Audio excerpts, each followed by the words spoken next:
Hello everyone, welcome to online academy. तो आज इस वीडियो के माध्यम से हम इंडियन ज्योग्राफी के कुछ एक इम्पॉर्टेंट एमसीक्यूज देखने वाले हैं जो कि आपके एचपीटीजीटी एग्जाम के लिए इम्पॉर्टेंट रहने वाले हैं। सिर्फ एचपीटीजीटी के लिए ही नहीं, आपको पता है कि पटवारी के जो है हमारे पास वो भी एग्ज़ाम आएगा। और फिर बात करें अभी जेवीटी कमीशन का एग्ज़ाम भी होगा, तो उन सब एग्जाम्स के जो वनडे एग्जाम जितने भी हैं उन सब के लिए जो है इंपॉर्टेंट रहने वाली है। तो देखते हैं इसमें हमारा फर्स्ट क्वेश्चन है the highest peak in India is, यानी कि भारत की सबसे ऊंची चोटी कौन सी है। तो कौन सी है भारत की सबसे ऊंची चोटी? ऑप्शन ए है हमारे पास कंचनजंगा, बी रहेगा नंदा देवी, सी रहेगा हमारे पास गॉडविन ऑस्टिन एंड डी रहने वाला है कामेट। तो हमारे पास हाईएस्ट पीक ऑफ इंडिया जो है वो है गॉडविन ऑस्टिन, जिसको केटू भी कहा जाता है और इसको एक और नाम से जाना जाता है, कृष्णागिरी के नाम से। जो कृष्णागिरी है वो गॉडविन ऑस्टिन या फिर हम कहें केटू का जो है एंशिएंट नेम है। और बात करें गॉडविन ऑस्टिन तो ये इसका ओरिजिनल नेम माना जाता है। वहीं बात करें हम कंचनजंगा, सॉरी केटू, तो केटू इसको इसीलिए कहा जाता है क्योंकि भाई ये काराकोरम रेंज पे जो है लोकेटेड है, इसीलिए इसको केटू कहा जाता है गॉडविन ऑस्टिन को। अब बात करें इंडिया की, तो हाईएस्ट पीक है, लेकिन वर्ल्ड पे इसका कौन सा नंबर है? तो ये सेकंड हाईएस्ट पीक जो है वर्ल्ड की मानी जाती है आफ्टर माउंट एवरेस्ट। ये चीज़ आपको ध्यान में रखनी है। ये तो बात होगी फर्स्ट, वही इंडिया की हाईएस्ट पीक है, वर्ल्ड पे जो है सेकंड नंबर पे है आफ्टर माउंट एवरेस्ट। अब बात करें इंडिया की सेकंड हाईएस्ट पीक कौन सी है, तो Kanchenjunga second highest peak of India मानी जाती है। और ये कहाँ पे है? सिक्किम में है। इसको ध्यान में रखना है आपको, क्योंकि हो सकता है आपके पास ऑप्शन में जो है केटू ना दिया हो और आपके पास 4 ऑप्शंस है जिसमें आपको कंचनजंगा दिया हो, तो उस टाइम आपको कंचनजंगा टिक करना है। क्यों? क्योंकि भाई गॉडविन ऑस्टिन तो है ही नहीं ऑप्शन में। तो ये चीज़ें ना ध्यान में रखनी होती है कि पहली 2-3 हाईएस्ट पिक्स तो माइंड में रखनी ही होती है कि ठीक है, क्या कहते हैं इसको हम, ताकि क्वेश्चन बने तो इजीली अटेम्प्ट कर पाएँ। वैसे वर्ल्ड लेवल पे भी हो सकता है भाई कि माउंट एवरेस्ट हाईएस्ट पीक के उसमें ना दिया हो ऑप्शंस में, उसमें K2 से शुरुआत करी हो, तो उस टाइम आपको क्या देखना है कि भाई आपको पता है माउंट एवरेस्ट नहीं है तो गॉडविन ऑस्टिन जो है सेकंड हाईएस्ट पीक है, तो वही हमारे पास क्या रहेगा? राइट आंसर रहेगा उस टाइम। तो देखते हैं अब नेक्स्ट क्वेश्चन। नेक्स्ट क्वेश्चन है southern most point of India is, यानी कि भारत का दक्षिणतम बिंदु कौन सा है? तो कौन सा है भारत का दक्षिणतम बिंदु? तो इसका नाम क्या है? कन्याकुमारी है, इंदिरा पॉइंट है, रामेश्वरम है या फिर मिनिकॉय है? तो है इंदिरा पॉइंट। तो हम देख लेते हैं। तो हमने देखा कि भाई सदर्न मोस्ट है, हो सकता है ईस्टर्न मोस्ट, वेस्टर्न मोस्ट या फिर जो नदर्न मोस्ट पूछ लिया जाए। तो एक सेकेंड, हम इधर सबको देख लेंगे कौन कौन से पॉइंट है। ये जो है हमने बात करी कि इंदिरा पॉइंट जो है कहाँ पे है, सदर्न मोस्ट पॉइंट है, ये है अंडमान निकोबार आइलैंड्स पे, है ना। ये ध्यान में रखना है आपको। और अगर बात करें नदर्न मोस्ट पॉइंट की, तो इंदिरा कोल है, ये कहाँ पे है? लद्दाख में। तो आपको ना कंफ्यूज नहीं होना है कि इंदिरा पॉइंट और इंदिरा कोल में कंफ्यूजन हो जाता है। तो जो इंदिरा कोल है वो लद्दाख में है, नदर्न मोस्ट पॉइंट है। और इंदिरा पॉइंट की बात करें तो सदर्न मोस्ट पॉइंट है जो कि अंडमान निकोबार में है। ईस्टर्न मोस्ट की बात करें तो वो कहाँ पे है? अरुणाचल प्रदेश में है। और उसका नाम क्या है? तो उसका नाम देखने को मिलता है हमें किविथू, ठीक है, किविथू है। और वेस्टर्न मोस्ट पॉइंट की बात करें तो गुजरात में दिखेगा, जिसका नाम है गुहार मोती या फिर गौ मोती भी कहा जाता है उसको कभी कभार। और उसके बाद ये तो हमने बात कर दी भाई नदर्न मोस्ट, फिर हमने देख लिया सदर्न मोस्ट पॉइंट भी देख लिया हमने, ईस्टर्न मोस्ट देख लिया, है ना, ये सारे देख लिए हमने। तो आपको एक चीज़ और नोट जो है ध्यान में रखनी है कि कभी कभी जो है ऑप्शन में आपके पास जो है इंदिरा पॉइंट नहीं दिया होता, उन्होंने मेन लैंड का जो है हमारा सदर्न मोस्ट पॉइंट माना जाता है, वो ऑप्शन में रखा होगा, ए वाला ऑप्शन में हो सकता है ना रखा हो। तो उस टाइम आपको क्या देखना है कि भाई मेन लैंड का सदर्न मोस्ट पॉइंट कौन सा है? केप कमोरिन है। और कहाँ पे लोकेटेड है? तो जो कन्याकुमारी है हमारे पास तमिलनाडु में, वहाँ पे लोकेटेड है। इसको ध्यान में रख लेना आप। तो उस टाइम आपको क्या हो सकता है, केप कोमोरिन भी ना दिया हो, है ना, तो आपको क्या कन्याकुमारी टिक कर लेना है, क्योंकि कन्याकुमारी में ही केप कोमोरिन है जो कि तमिलनाडु में है ना। ये चीज़ें आपको ध्यान में रखनी है। तो आई होप आपको ये सारी चीज़ें क्लियर हो गई होगी। देखते हैं नेक्स्ट क्वेश्चन। तो नेक्स्ट क्वेश्चन है हमारे पास, Tropic of Cancer passes through how many Indian states, यानी कि कर्क रेखा भारत के कितने राज्यों से गुजरती है? तो आपको पता है भाई हमारे पास ट्रॉपिक ऑफ कैंसर, एक सेकेंड, ट्रॉपिक ऑफ कैंसर की बात कर रहे हैं तो हमारे पता है इंडिया कहाँ पे लोकेटेड है। इस तरीके से कुछ हमारी जो है ग्लोब दिखता है जब हम जो है ग्लोब या फिर हम कहीं मैप को देखते हैं, है ना, तो ऐसे ग्लोब है हमारा पृथ्वी जिसको, तो ऐसे हमारे ग्लोब पे पृथ्वी दिखाई जाती है ना। तो उसमें देखा जाता है कि ये थोड़ा ज़्यादा ऊपर हो गया, लेकिन ठीक है, ये जो है 0 डिग्री माना जाता है ना। और जो इम्पोर्टेंट लैटिट्यूड है दो और, जिनको सिर्फ यही नहीं है और भी है, 23.5 डिग्री भी है और जो है 23.5 डिग्री जो है हमारे पास साउथ में भी देखने को मिलता है। तो हमारा इंडिया जो है यहाँ जैसे लाई करता है ना, नॉर्दर्न हेमिस्फेयर, और इस साइड से देखा जाए तो ईस्टर्न हेमिस्फेयर। तो नॉर्थ ईस्ट हेमिस्फेयर में हमारा जो है इंडिया सिचुएटेड है।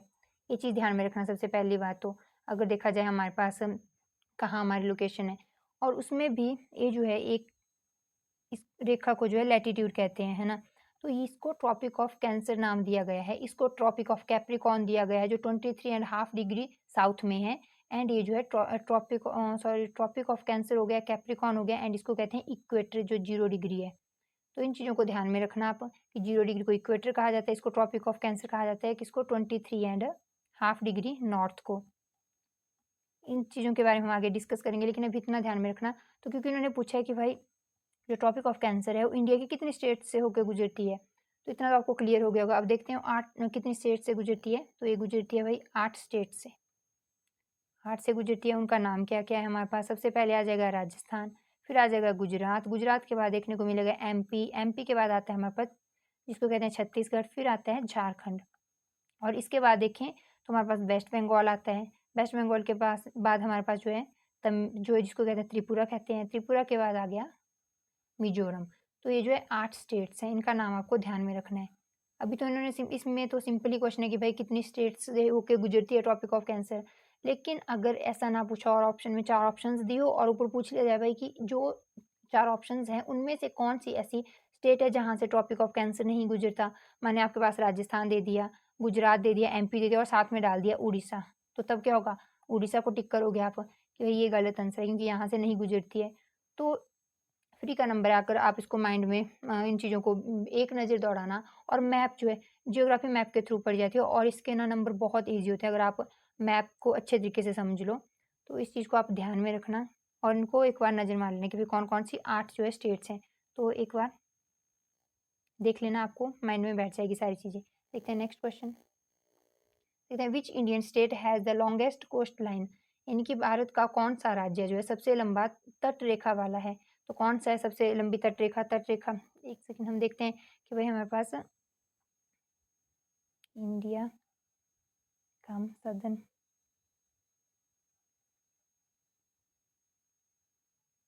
ऐसे।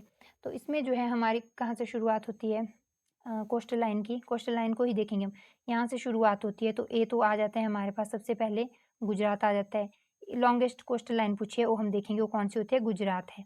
और अगर कितनी जो है स्टेट्स है तो कितनी स्टेट्स हैं जो कोस्टल लाइन बाउंड्री शेयर करती है? तो 9 स्टेट्स है। ये दोनों चीज़ें ध्यान में रखना। लेकिन अब देखते हो 9 स्टेट्स कौन कौन सी है। सबसे पहले गुजरात आ गया, गुजरात के बाद हम देखते हैं कि महाराष्ट्र आएगा, महाराष्ट्र के बाद आता है हमारे पास गोवा, गोवा के बाद कर्नाटक आता है, एंड कर्नाटक के बाद हम देखते हैं केरला, है ना। केरल के बाद कौन सा आता है?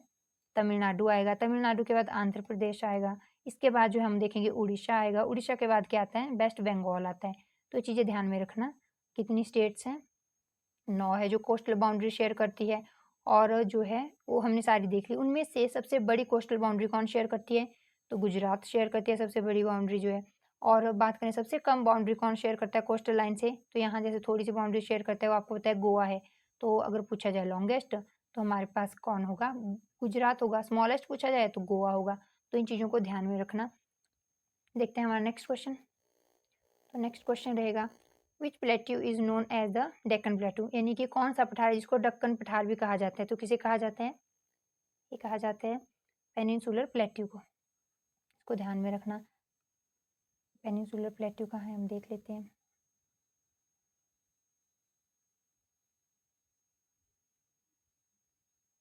तो यहाँ पे जो है हमारे पास पेनिनसुलर प्लेट्यू इस तरीके से कुछ जो है ट्राइंगल फॉर्म में दिखेगा आपको। तो पेनिनसुलर प्लेट्यू दिखेगा आपको यहाँ पे।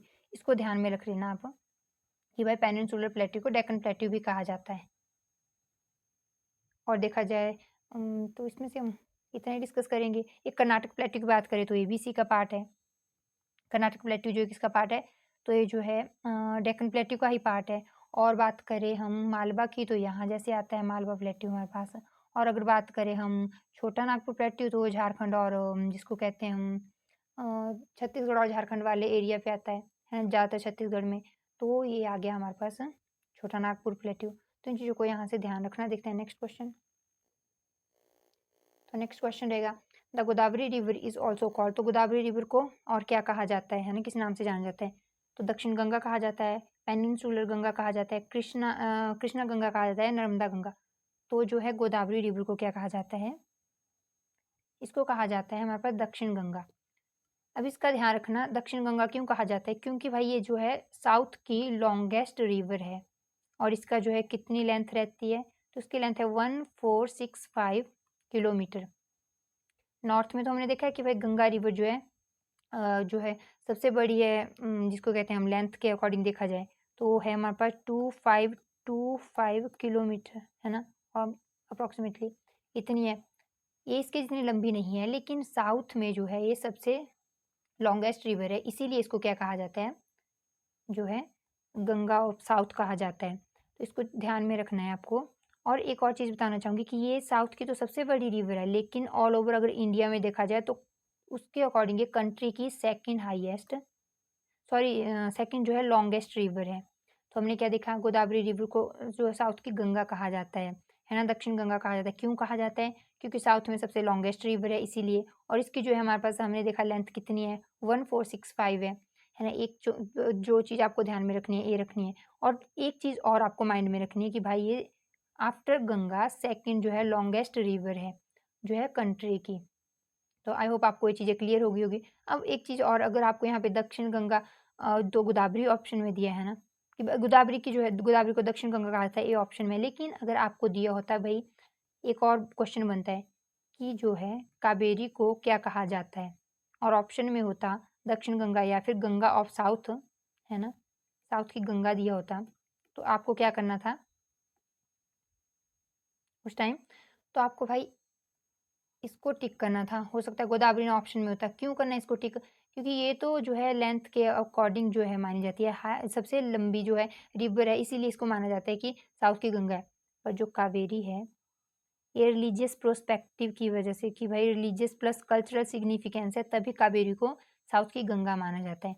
तो हमें पता है कि गंगा रिवर जो है हमारे पास उसको जो है एक तो लेंथ की वजह से, सेकंड रिलीजियस पर्पस से हमारे लिए बहुत जो है आपको पता है सिग्निफिकेंट है ना। लेकिन साउथ में लेंथ के अकॉर्डिंग इसको गंगा कहा जाता है। और बात करें रिलीजियस या फिर कल्चरल सिग्निफिकेंस की वजह से, तो कावेरी रिवर को माना जाता है। तो ये चीज़ें ध्यान में रखना, कंफ्यूज मत होना। ऑप्शन जो है आपके पास या तो कावेरी होगा या तो फिर गोदावरी होगा, दोनों में से कोई एक दिखेगा, तो आपको बस वहाँ पे टिक करना है अगर कोई एक होगा ऑप्शन में। देखते हैं नेक्स्ट क्वेश्चन। और मैंने आपको एक क्लियर भी कर दिया कि क्यों किसे जो है गंगा कहा जाता है साउथ की। दोनों को अलग अलग वजह के जो है अलग अलग वजह है साउथ की गंगा मानने का। देखते हैं नेक्स्ट क्वेश्चन। नेक्स्ट क्वेश्चन है, which is the largest fresh water lake in India? तो कौन सी जो है हमारे पास सबसे बड़ी मीठे पानी की झील है? तो कौन सी है? डल लेक है, बुलर लेक है, चिल्का लेक है या फिर सांभर है? तो कौन सी है? राइट ऑप्शन रहने वाली है bull lake, sorry Wular lake.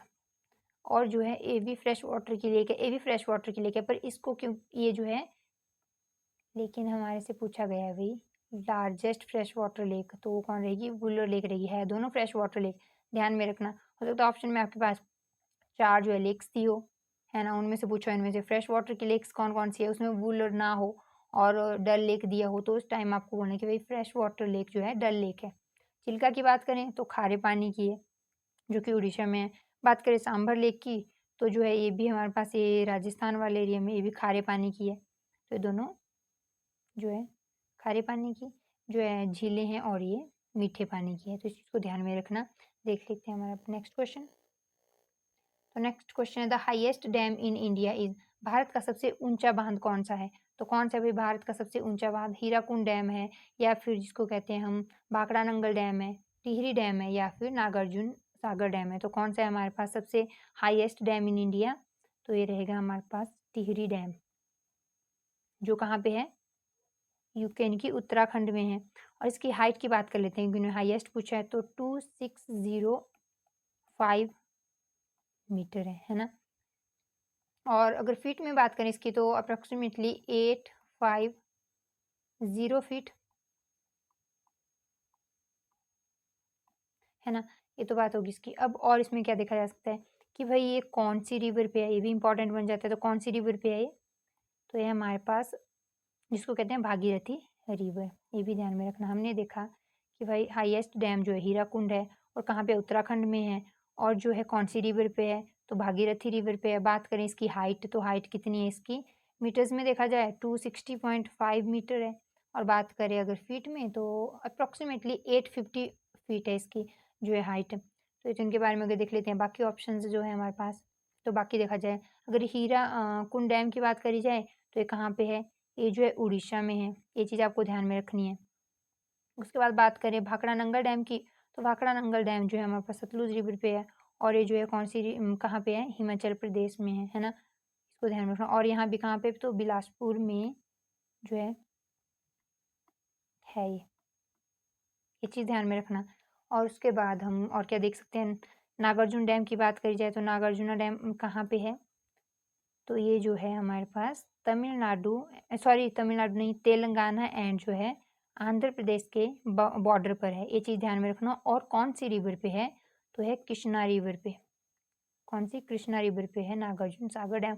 आपको ऐसा नहीं कि हाईएस्ट डैम पूछ लिया, पूछा जा सकता है कि भाई जो टिहरी डैम है वो कौन सी रिवर पे, या पूछ लिया जाएगा नागार्जुन डैम कौन सी रिवर पे बना हुआ है, या किन दो स्टेट्स के बीच में बाउंड्री के तौर पे जो है काम करता है ना। तो आप देख सकते हो कि क्वेश्चन किसी भी तरीके से बन सकता है, तो हम जो है कोई रिस्क नहीं लेंगे, इसलिए हर एक चीज़ को डिस्कस करते हुए चलेंगे। देखते हैं नेक्स्ट क्वेश्चन। तो नेक्स्ट क्वेश्चन रहने वाला है, the largest delta in the world is, इनकी विश्व का सबसे बड़ा डेल्टा कौन सा है, तो कौन सा है, महानदी डेल्टा है, या फिर गोदावरी डेल्टा है, सुंदरवन डेल्टा है, या फिर कृष्णा डेल्टा है। तो कौन सा है, इसमें हमारे पास राइट आंसर रहने वाला है, ये तो आपको आइडिया हो गई भाई, सुंदरवन डेल्टा जो है विश्व का सबसे बड़ा डेल्टा है। सेकेंड, और जो है इसको और किस नाम से जाना जाता है, तो इसको जो है हम देखेंगे कि गंगा एंड ब्रह्मपुत्र डेल्टा के नाम से भी जाना जाता है, और इसको और किस नाम से जाना जाता है, तो गंगा डेल्टा भी कहा जाता है। ये चीज़ ध्यान में रखना। सुंदरबन डेल्टा को गंगा और गंगा एंड ब्रह्मपुत्र डेल्टा भी कहा जाता है, और गंगा डेल्टा भी कहा जाता है। तो आपको पता है कि भाई ये हमारे पास डेल्टा कहाँ पे बनाती है, तो जब ये बे ऑफ बंगाल में जो है रिवर मिलती है, उससे पीछे जो है डेल्टा बनाते हुए जाती है। तो ये चीज़ ध्यान में रखना। देखते हैं हमारा नेक्स्ट क्वेश्चन। तो नेक्स्ट क्वेश्चन रहने वाला है, the only active volcano in India is located at, यानी कि भारत का एकमात्र सक्रिय ज्वालामुखी कहाँ स्थित है। ये क्वेश्चन इंपॉर्टेंट हो सकता है, तो इसको अपना ध्यान में रखना। तो इसमें हमारे पास कौन सा ऐसा ज्वालामुखी है इंडिया में जो एकमात्र ज्वालामुखी है जो सक्रिय है, तो एक्टिव है वो कौन सा है।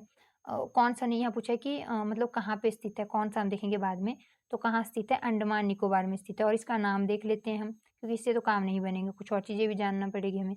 तो ये क्या है, इसका नाम है बैरन, बैरन आइलैंड वॉल्केनो है। ठीक है, इसको ध्यान में रखना आपको। भाई बैरन आइलैंड वॉल्केनो जो है हमारे पास एकमात्र एक्टिव वॉल्केनो है इंडिया में, जो कि लोकेटेड है अंडमान निकोबार में। और एक और चीज़ ध्यान में रखना कि सिर्फ यही नहीं था, इससे पहले एक और भी था, पहले दो हुआ करते थे, तो दूसरा कौन सा है, जिसका नाम है हरकोंडम, है ना, जो अब क्या है, डोरमेंट हो गया हुआ है।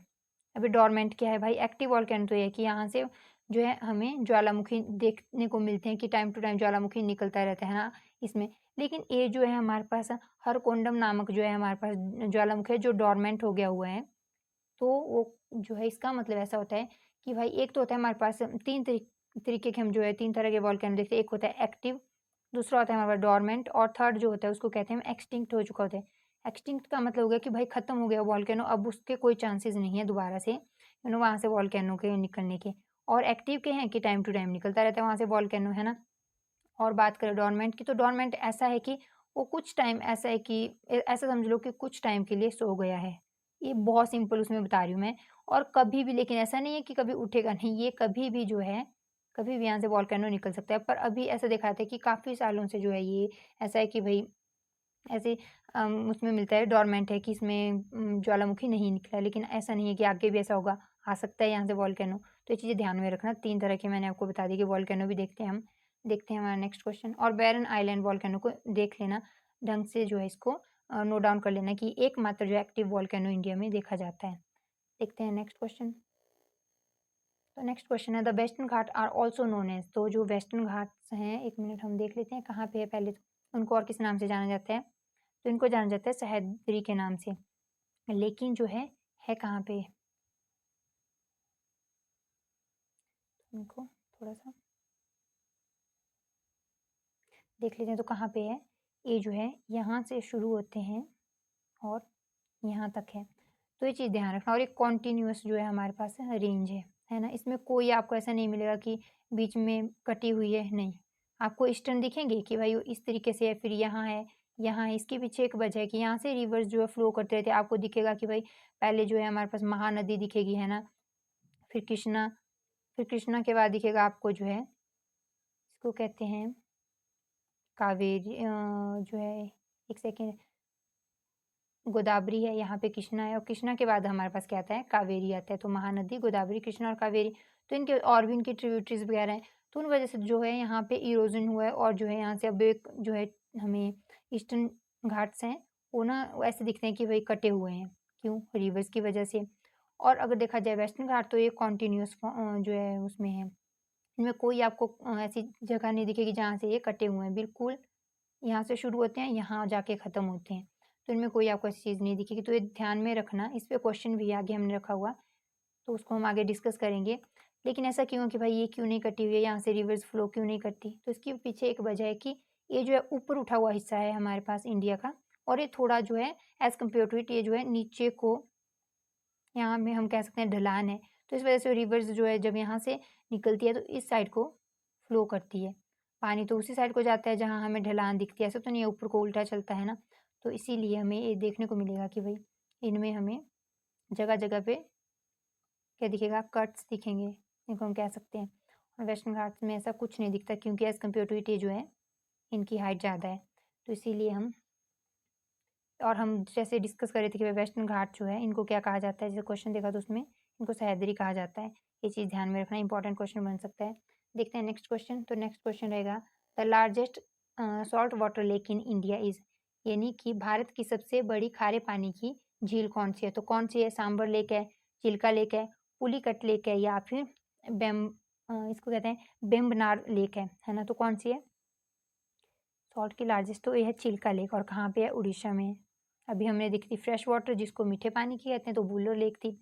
और ये जो है हमारे पास पूछा है इन्होंने कि भाई खारे पानी की, तो कहाँ पे है? चिल्का लेक है जो उड़ीसा में। बात करें सांबर लेक की तो ये भी खारे पानी की है, इसको भी ध्यान में रखना। और ये है कहाँ पे? ये जो हमारे पास राजस्थान में देखने को मिलेगी।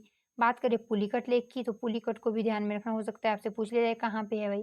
तो ये हमारे पास एपी एंड तमिलनाडु में देखने को, सॉरी, तमिलनाडु में देखने को मिलती है, यानी कि आंध्र प्रदेश और तमिलनाडु।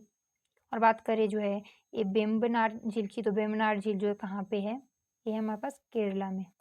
चीज़ें ध्यान में रखना। आई होप आपको इतनी चीज़ें क्लियर होगी इस क्वेश्चन से। देखते हैं हम हमारा नेक्स्ट क्वेश्चन। तो नेक्स्ट क्वेश्चन रहने वाला है the Thar desert is also known as, यानी कि थार मरुस्थल को और किस नाम से जाना जाता है? तो किस नाम से जाना जाता है?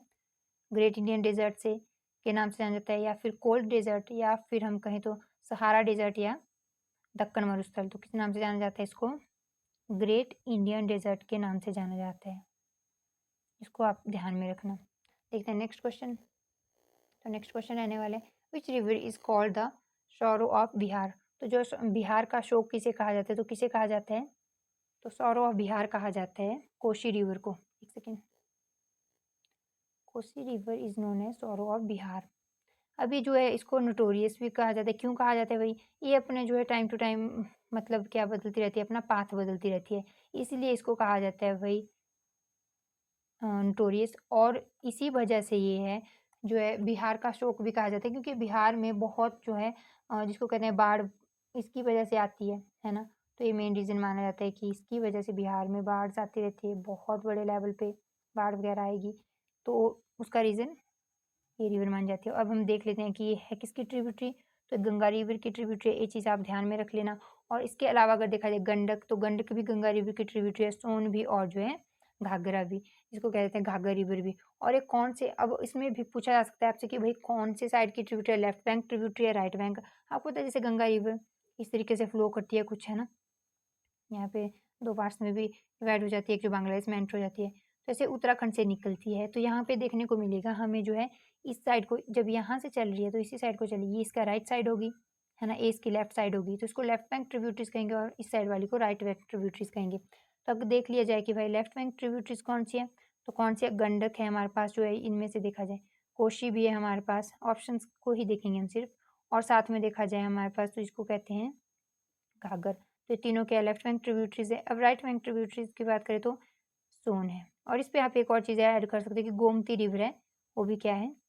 लेफ्ट बैंक ट्रिब्यूटरी है। तो ये चीज़ आप यहाँ से ध्यान में रखना और ये आज की वीडियो का हमारा जो है लास्ट लास्ट क्वेश्चन रहने वाला है। आई होप आपको इतनी चीज़ें क्लियर होगी। बाकी चीज़ें हम नेक्स्ट वीडियो में डिस्कस करेंगे और अगर आपको वीडियो अच्छी लगी हो तो प्लीज़ लाइक करें, शेयर एंड सब्सक्राइब करें and thank you so much.